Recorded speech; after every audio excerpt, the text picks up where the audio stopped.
Alright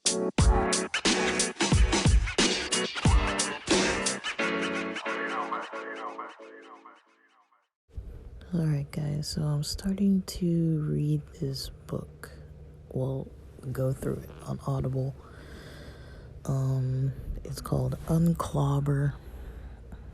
It's I heard about it through a group that I'm a part of.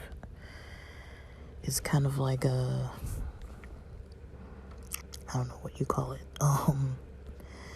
A group that sprung, it's like an LGBT group that sprung out of a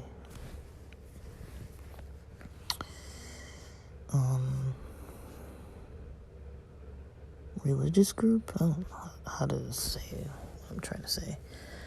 I'm trying to get into Audible. Please don't kick me out, Audible. Alright. So I've got 6 hours and 22 minutes left. I'm at the end of chapter 4. It's called Unclobber, Unclobber. Rethinking Our Misuse of the Bible on Homosexuality by Colby Martin. Forward by Glennon Doyle Melton. Read by Paul Ballmer. So this kind of takes like a religious background of, I think, about 6 verses in the Christian Bible that talk about topics related to homosexuality, and it kind of talks about just in general maybe some misunderstandings and misinterpretations and misuse of those verses, because not everything in the Bible is like completely sound and taught traditionally as is. Some people take things literally when they read it in the English or whatever language, and they're just like, this is just what it is. And then when you look more into the theory and the history, you do find that there are certain things, like, say for example, if you even take away from the topic of homosexuality, look at the topic of something like Lucifer or Satan or the devil or whatever you want to call it. That term Lucifer, and how people say the morning star at one of these verses refers to Lucifer, and then is Lucifer even really like a thing? Is hell even like a thing? Like, these are questions that are valid. Like, when you look at the history, it seems like there is some backing for people saying that, somebody just kind of put that there. Somebody just interpreted one thing as some other thing, and then people started teaching it one way. And, the term homosexuality is kind of one of those things, too, where it's like, it's not that big of a theme in the Bible, as much as you would think. People talk about it so much at churches and stuff, and you see it in the political realms and everything. It's really not that huge of a topic. It's more like Western prejudice. It's more that, if you look in time, back in time, during the slave days in the 1800s, 1700s, 1600s, I don't know, it was kind of slave days like the whole time since people started coming over, but people use the Bible to talk about slavery, to push slavery in that method that they were using, and the Bible does talk about slavery, but it's like, basically after 7 years your slaves are technically supposed to be released. It's not like you keep them forever and like justify scientifically or biblically some way of treating people like animals and working them to death and like misusing them and mistreating them. And I mean, I don't know, I don't like to like make, you know, excuses for slave owners. Like, I'm pretty sure there were some decent ones who kind of understood that, you know, these are humans, or like, you know, they're an investment. You gotta treat your investment well. You can't just like be abusive like that. But I mean, overall, the idea in the United States wasn't like treat your slaves kindly. Like, that wasn't like, there's so many laws against things, and so much prejudice that was backed by religion. And nowadays, you know, we look at that and we're like, there's no way I would like read a Bible or any religious scripture and be like, oh yeah, I should be able to own people and, you know, enslave them and like treat them like absolute crap and abuse them and torture them and all this kind of stuff. Like, we would all be like, yeah, that's wrong. I don't think any sound-minded person wouldn't really try to justify that with the Bible. And I think we've kind of come across a time in our history, in modern times now, where people are looking at more terms, more areas where it's like, did the religion get this part wrong too? Because they got a bunch of other stuff kind of twisted around. So this book is kind of going into that. Now, I don't really know if I'm going to go chapter by chapter or idea by idea. This podcast, I've noticed that the topics on religion don't do very well. And I kind of know why. You know, I get it. But I also would rather post this here than on the podcast where I talk about religion. Because to me, I feel like if there's LGBT people listening to these topics that come from like a Christian background, they're very well knowledgeable about what most Christian leaders will say about LGBT people. It's very hard to find affirming congregations, affirming safe spaces. There's kind of like the tolerance communities where it's like, yeah, we're gonna treat everybody fine, but certain people, you know, if you're like two men who are married with like a child or something, they're not gonna let you like be a deacon or hold a position or things like that. Usually, or if you're like a trans person, they might not let you like be on stage dressed, you know, and like however you're comfortable dressing and looking. Like, that's very rare to really find. I'm not saying it doesn't exist, because I've been to churches where that exists and I appreciate it, but overall, that's not common. Overall, people want to, you know, not let those people have equal rights in the church, or, you know, there's no equality for those people. In the majority of the Christian world, you don't hear people, other than talking about, okay, like usually the message you hear is, it's wrong, but love them. It's wrong, but love them. But they don't really teach about, is it wrong? You know, you don't really hear those conversations too much. You hear arguments and you hear politics about it, but you don't hear really a lot of religious leaders and people talking about that because it's unpopular.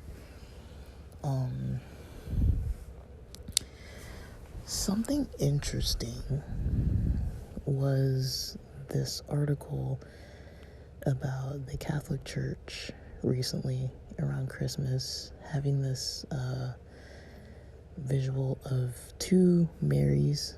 One was Caucasian looking, one was kind of a black looking lady, and there was a baby Jesus. And they said that it was, you know, kind of a tribute or a reference to Italian society, where a lot of LGBT mothers had their children taken from them, probably because of the combination of politics and religion. So they kind of brought that to the forefront, and it caused a lot of chaos. You didn't really hear too much about it. A little bit, but not too much. So that's kind of where we landed with all that. But I'm gonna see if I'm gonna keep recording about this book. I mean, I listened to a lot of it last night, most of the first almost 4 chapters last night while I was like falling asleep. So I know I've read it, or read at least the beginning of it before. And the group I'm a part of, because originally I was raised in like a religion that I don't really agree too much with the religion on a lot of things. I kind of have found my own path with some similar values, but there's a lot of it that I'm like, this is toxic, I don't really eat it in my life. And I like how the beginning of this book talks about topics surrounding fear. Like, I'm still very connected to the religion I was raised in. I live with people who practice it. I talk to people who I grew up with since I was 5 years old, 2nd grade, 7th grade, all throughout my teenage years. I have a pretty close local community of people that I grew up with in LA that are part of this strict religion. Or even if they are not currently practicing, we all grew up in it together. Most of the people I know in LA, I was socialized into that group of people. And so, it's just culturally part of my lifestyle that when I'm studying things, these are the kind of things that sometimes I like to pull from and challenge and deconstruct and look at, because I know them more than any other thing. It's been like ingrained in me to know about this stuff. So I really try to understand it. I've grown past a lot of the stuff that I realize is like control and manipulation, and I've slowly been coming into this, healthier method of interacting with a lot of this kind of stuff. But it was kind of interesting. Like last night, I don't know, I got on this kick last night where I was kind of like looking at Amish culture, dating practices and stuff, and then I was like, let me look at these Adventist courtship practices from the Adventist Home book. And like, there was a phrase and there was like a sentence in there that was like a very fear-based sentence, or like couple sentences that's like, make sure that whatever you're doing in private, you would want to think about I'm paraphrasing, you would want to think about if the angels were looking down at you and like writing in like the eternal book of life, like whatever your actions and thoughts were at those times, like kind of like trying to like tell people like, when you're dating, like be careful and like be very afraid like kind of like that you might make a mistake and these angels are gonna write down that you did some bad thing, It's like, I read that and I was almost like laughing, because I was like, that's the kind of stuff I grew up around, and I'm like, that is not healthy. It's not even the Bible. It's like some other book that's filled with that kind of message where it's like, this is how you do it, and if you don't do it this way, someone's gonna write you up, and then you're gonna have to answer to God at the pearly gates, and they're gonna read you all your sins, and you're gonna get in trouble for this. And like, how the heck is that supposed to help you with dating? I mean, it'll help you with fear and shame and guilt and repression. I don't think it's going to help you with openness and healthy, a healthy mindset if you're just like fearful to even have like natural thoughts. If you're trying to just like only have thoughts that somebody else told you should be able to have and avoiding all the other thoughts. It's like, what the heck? Like, if somebody told you that, if somebody just came up to you and was like, avoid how you naturally feel, because I believe that you should only feel these kinds of feelings, and I know that you're feeling this way or thinking about these things, but don't do that because it's wrong and it's bad.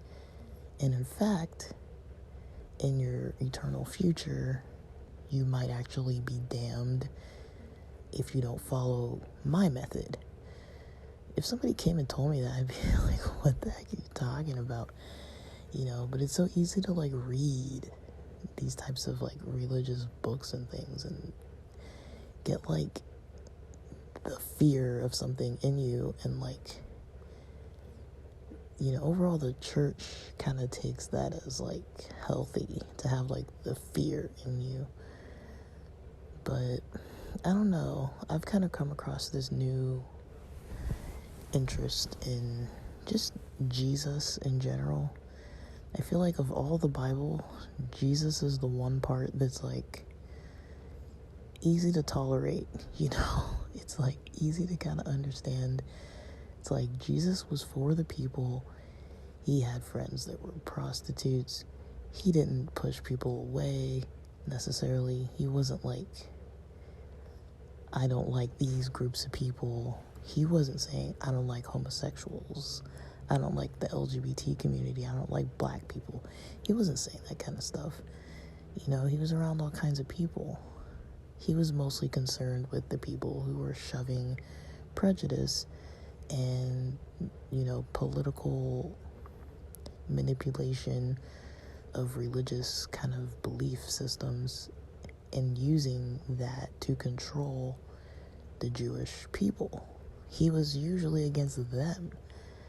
And yeah, if he saw people doing stuff that was like causing like a blindness or pain or something, or they're kind of like in some kind of habit where it's like this isn't a healthy lifestyle for you to do, he would maybe approach it and kind of talk to people through it. But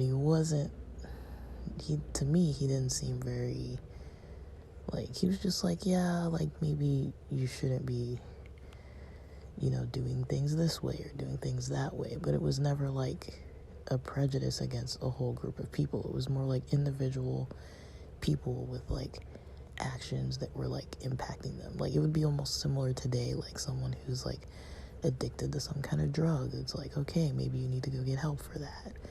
Or someone who's like, having problems with like gambling or something, or like having problems with like cheating on their partner. It's like, yeah, you should probably not do those kinds of things. Like, it's kind of stuff that's like, that today we would kind of say like, okay, just kind of trying to like put things in line and kind of like help people to have like a healthier life. But he wasn't just like, you're gonna go to hell or whatever.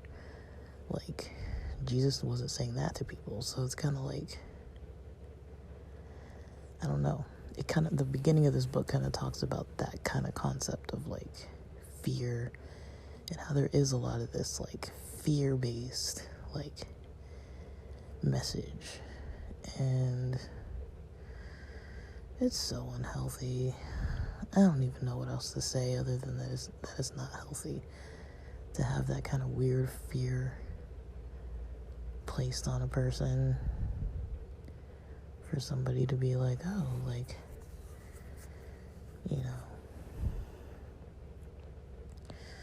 like, just to avoid doing something because you don't want to go to hell is like, you're not really not doing it. You're just out of fear not doing it. It's not like you've really changed. It's not like you're really making a decision. You're just out of fear of punishment. and some idea of like eternally burning in a fire forever and ever,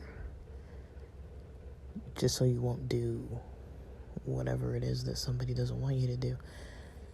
I mean, it's kind of ridiculous.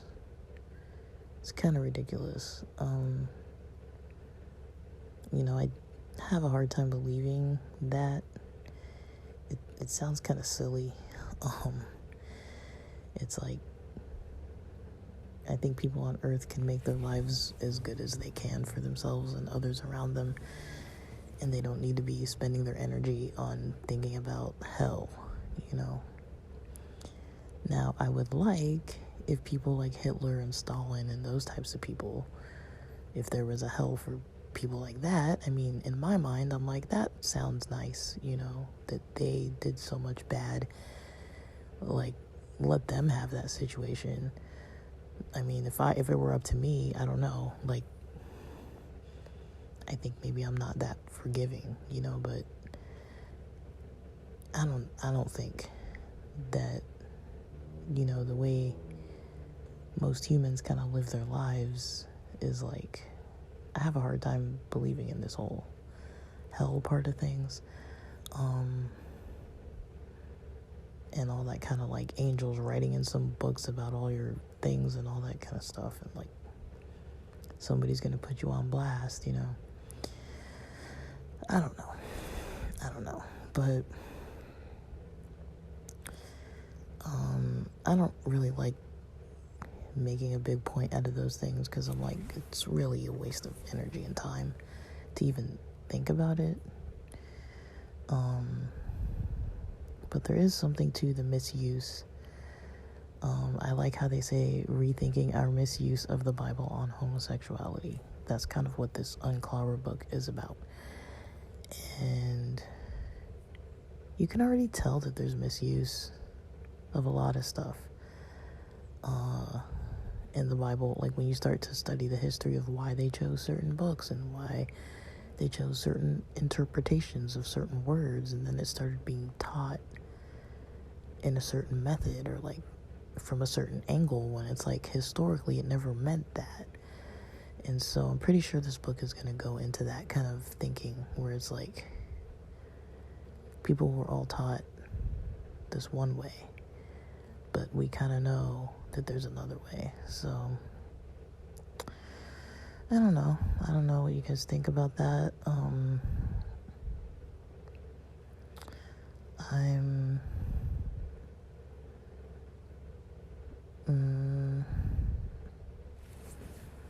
it's pretty flexible.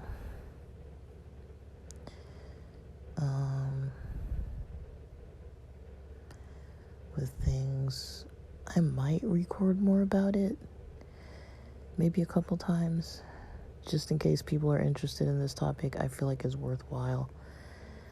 I'm using my Audible free month trial, 1 month trial, for this book, because I got like a 1 book. So I'm like, let me just use this free trial. And so I'm glad I saved it and didn't click it earlier, because when I got that email from the group that I'm a part of, and I was like, shoot, I remember that book. And I had it when I was in San Diego. I ordered a free copy of it, actually, and then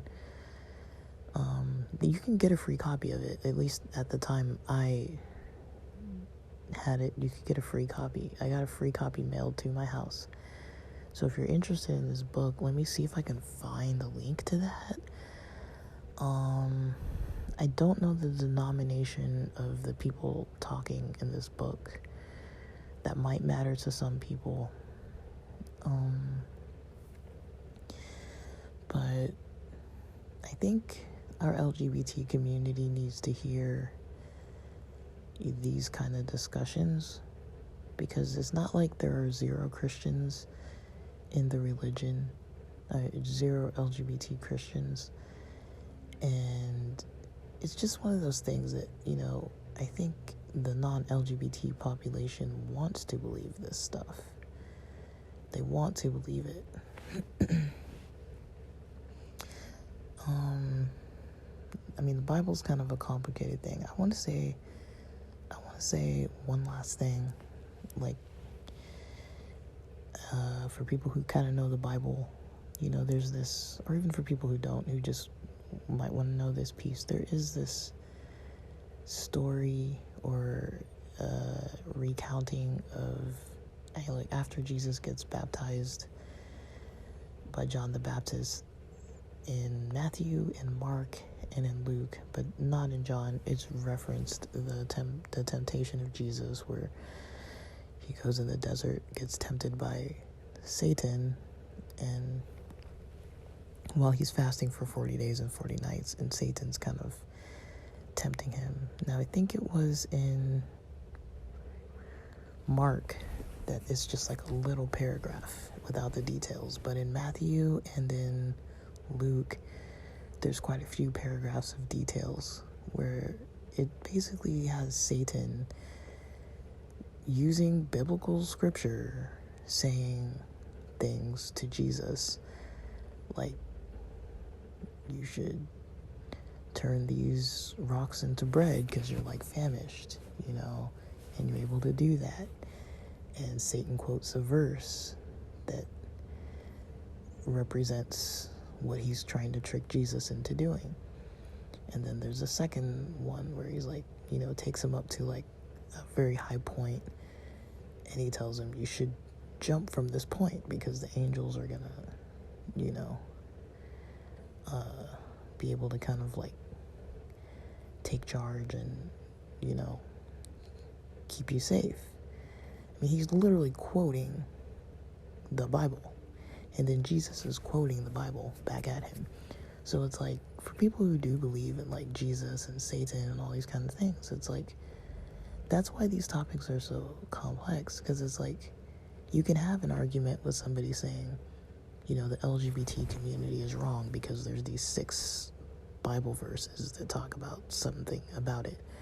And then you have people who maybe learn some other history and theory about it, and then they're like, well, I know the background of this, and so now I know where it's coming from in the Bible, or I can even use the Bible against those texts. And there's always like these arguments where there's people using the Bible against each other, and it's like, ultimately it gets nowhere.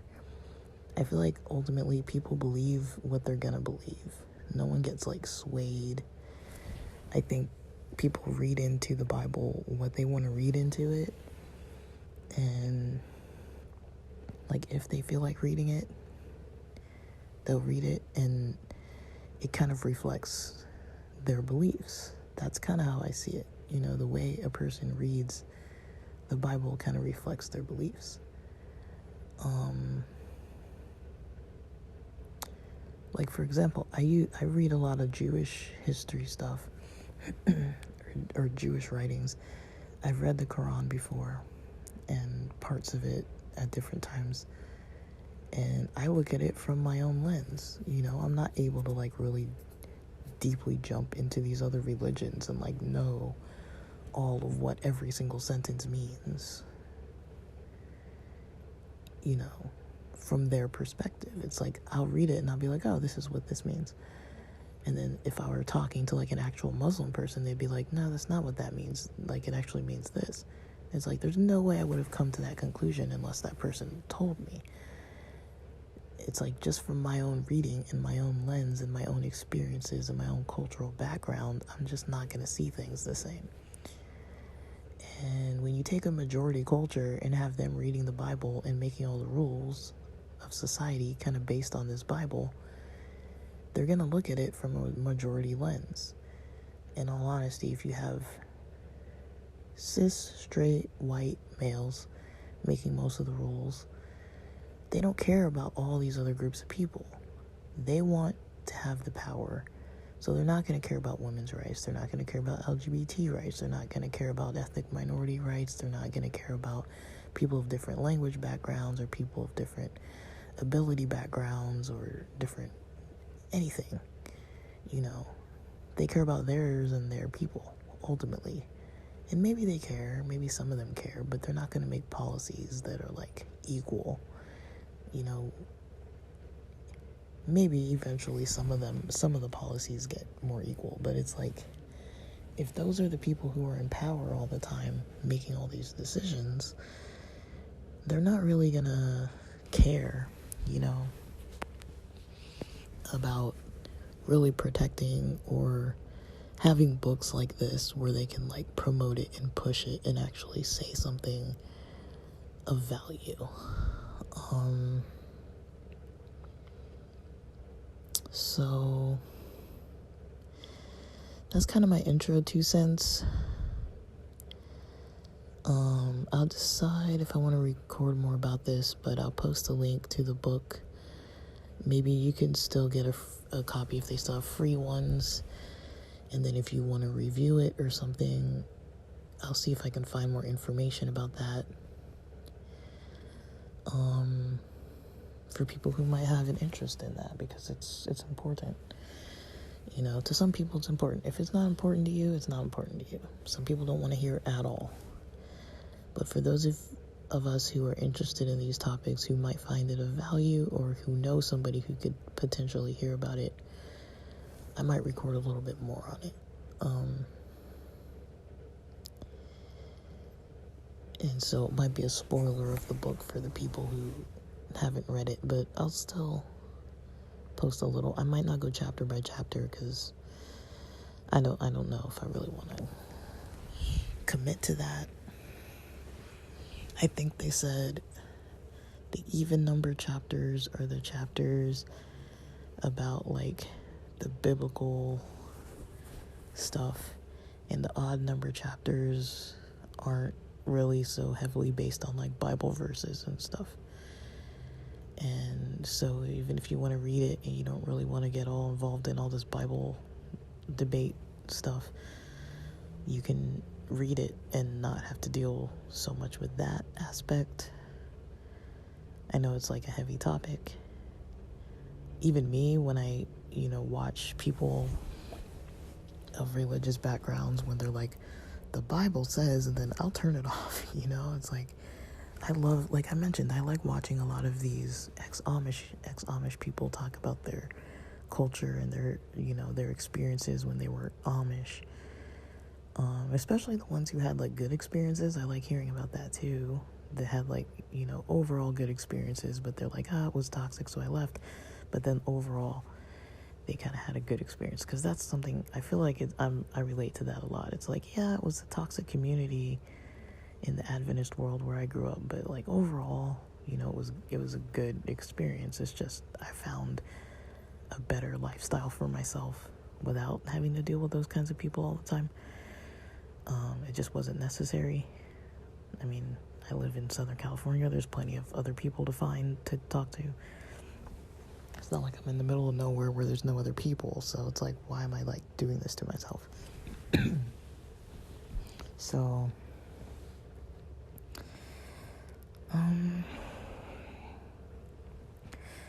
it's kind of my general perspective.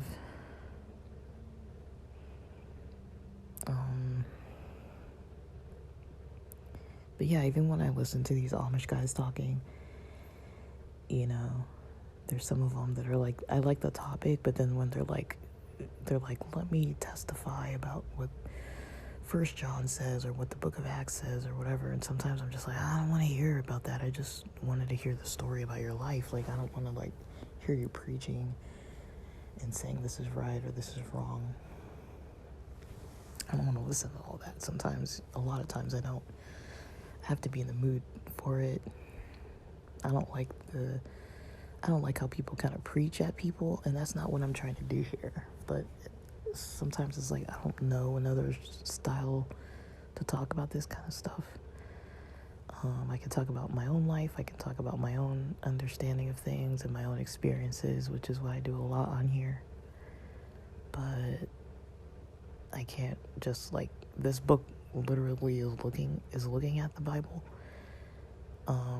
And so I don't know if it's going to be possible to talk about it without talking about the Bible at all. But I know it's like a sore topic where people don't want to listen to it, and even I don't want to listen to it a lot of the times. I don't really like that style of communication, like people preaching at me, using a Bible as like a weapon, which is literally why they call this unclobber. Like, you know, to clobber someone is basically to beat them over the head with something, right? You take like a club or like a big object and you basically are just like bonking someone heavily on the head with something and injuring them with it. Or like it's a group of people beating on one person, or one person who totally just like beats up another person. That's what clobbering means. And so, and they say, you know, in this book that like those 6 verses have been used, or those 6 sections have been used to clobber the LGBT community. And so the purpose of this book is to unclobber, to reverse some of that method of thinking by looking at the Bible in a way that takes away that kind of misuse that's been in Christian history for I don't know how long. Maybe not always, I don't really know.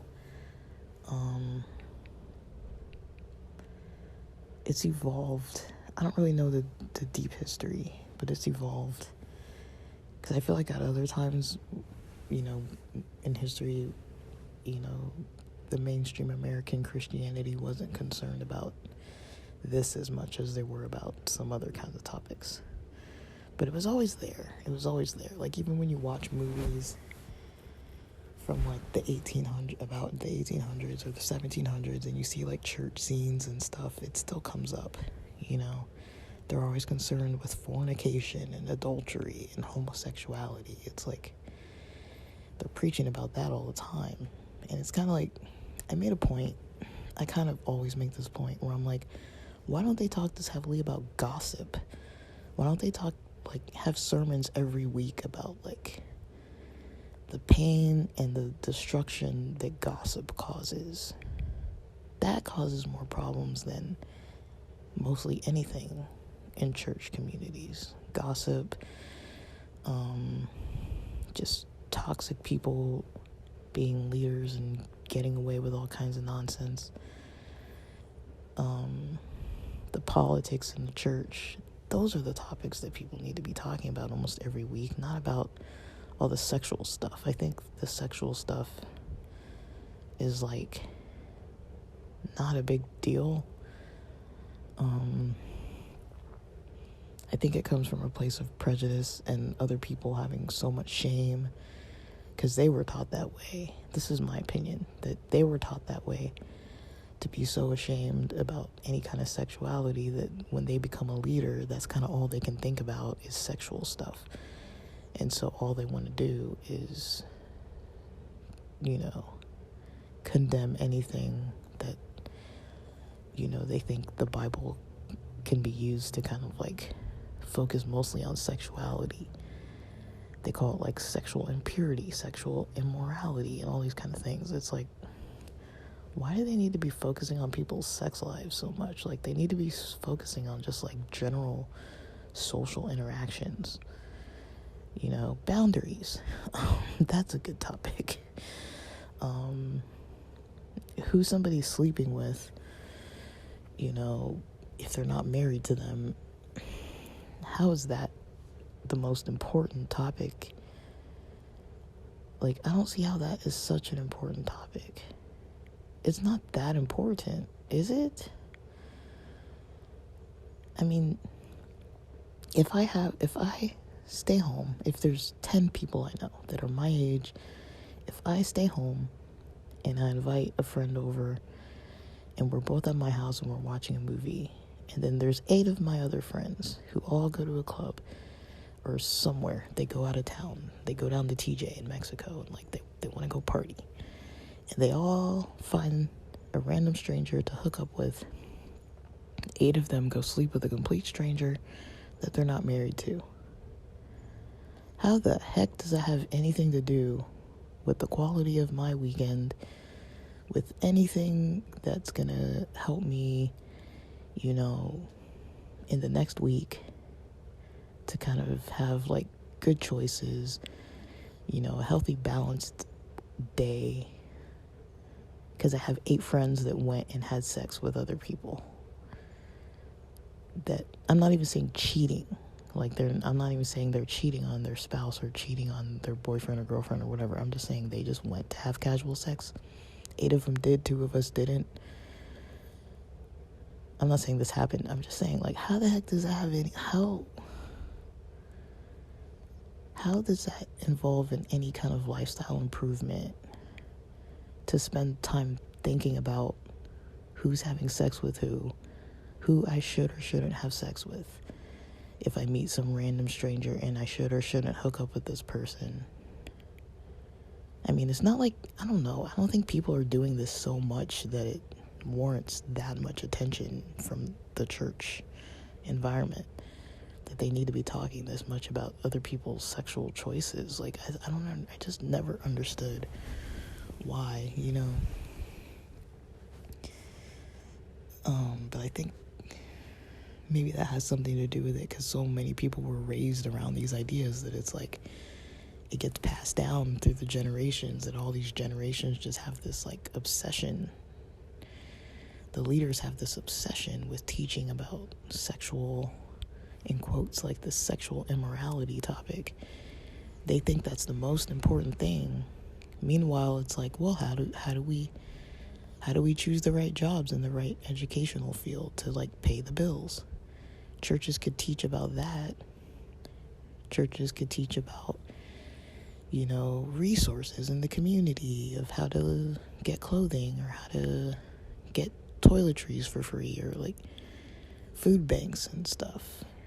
How you can volunteer and contribute to your community if you have everything, or if you just feel like contributing your time and energy. Those would actually make for a better society. Not just making a weekend choice of who you're going to sleep with this time. I mean, I don't see how that is such an interesting focus. I think it's attention grabbing. It's kind of like the news. It's attention grabbing. It's emotion grabbing. It makes people feel a certain way, and you can make people feel embarrassment or shame or guilt. It's hard to make people feel guilt about, volunteering at a soup kitchen,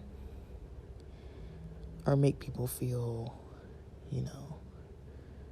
a certain heavy burden and have it on their mind all the time to think about how they spend their finances and how that, contributes to a healthy family balance if the parents are good with their finances and learning how to be good with their money and debt, or lack of debt.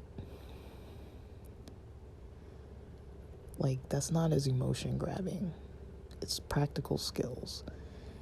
And I think that's just not as attention grabbing.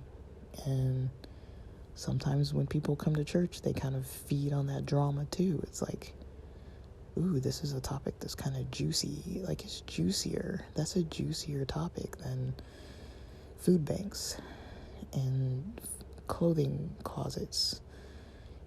The free clothing closet kind of places. And, going to the elderly people's home and reading with them and talking with them and spending time with them and making sure they're not lonely.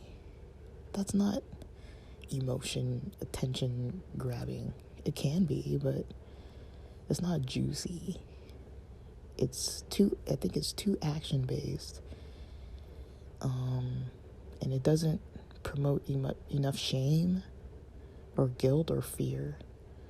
And so people don't really preach about it that much. And it's kind of sad, because it's that kind of stuff, all those other things I mentioned and more, that I think would contribute far more to society and people's, helping people in the community. Or if you're that person who's getting that help, or if you're the person who needs those resources, or just kind of getting the gears turning,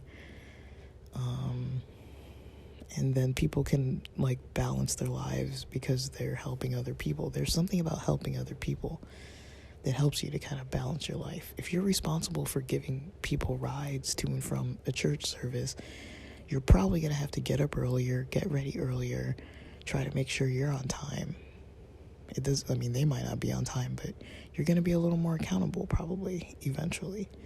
If you have responsibilities, if you're able to have the responsibilities where you can help, you're going to be more accountable in other areas sometimes. And then if you are the one who needs the help, you're going to have access to knowledge about those resources and people who can help you because the church is talking about it more.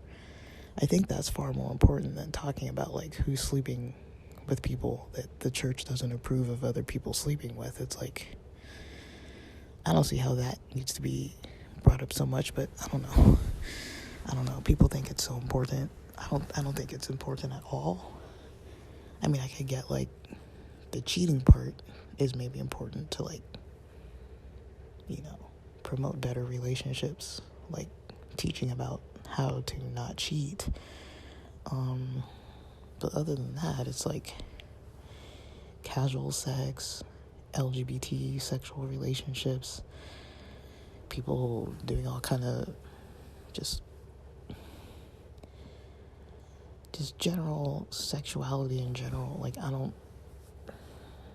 think people need to be like talking about it as much as they do. There's other things to talk about and to think about and to promote, but I don't know. I think people just get a little obsessive about it because of the emotions it provokes too. It's just like the news. Like, they're not going to talk about like which students are like ranking nationally and like, this school got their test scores up and this city is now able to afford to better pave their roads. Like, they want to talk about drama. Who's killing people and who's, on trial now? Which president, has an indictment, and which war is happening, and let's see all the pictures of all these bombs and stuff. And that's what people want to tune in for. They don't want to hear like good stories, and I think with church it's unfortunately become that way too. They don't want to hear good. They want somebody yelling at them from a stage to make them feel a certain. They want that feeling. It's like, I felt something today. It's like, yeah, because this person is trying to make you feel all this shame and guilt. And like, I'm not saying that there aren't topics where people need to like get them under wraps and like make sure that they're like, having like appropriate, behaviors and things, but I really just think they take it out of hand, and it's really a problem, I think. Like, I'm not talking about any specific churches, I'm just saying in general, you hear more about this kind of stuff than you hear about those other topics I mentioned. Like, if you were to probably do like a poll or a percentage, it's like,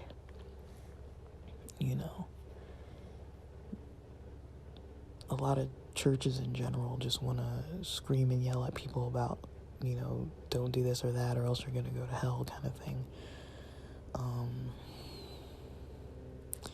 But also people show up for it. So there's a population that shows up for it. I don't think it's helpful or healthy either, but we'll see more on this topic. I gotta go get some lunch, so I'm gonna stop recording for now, but with that, thanks for listening.